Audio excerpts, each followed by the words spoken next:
nó nói tới một lúa tê nữa một lúa cho ta lại cứ sao sao vậy luôn cái này một lúa cơ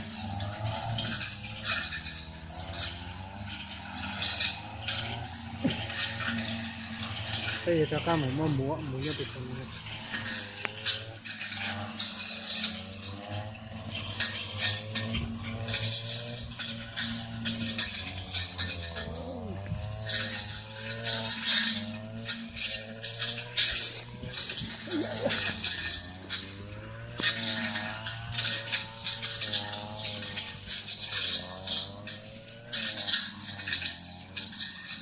Hello.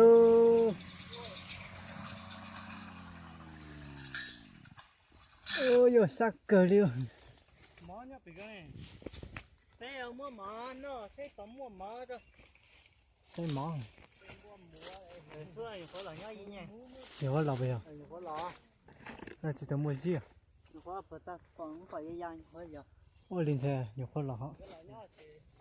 Có da lò hết à? Có tận âm tâu nữa. Mua thì ta đi xe bố mua gì?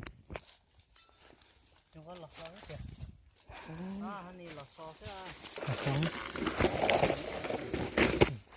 Để cái mua lụt kia khía chuyện.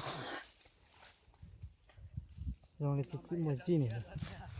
Có lò xo này.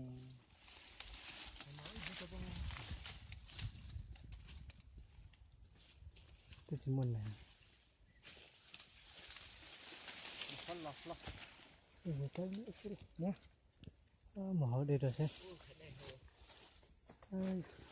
Còn ra tôi hãy liệt cái nhon nữa. Ăn nốt lại ổn này. Tôi đủ mũi. Nhon thế này rồi.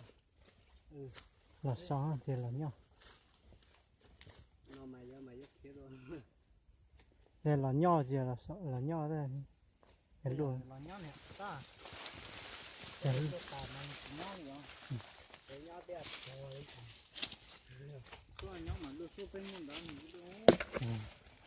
tàu thì nhiều. Thế thì xuân này kia lò vào. Xuân đang mua vàng mà chú vặt tổ thôi.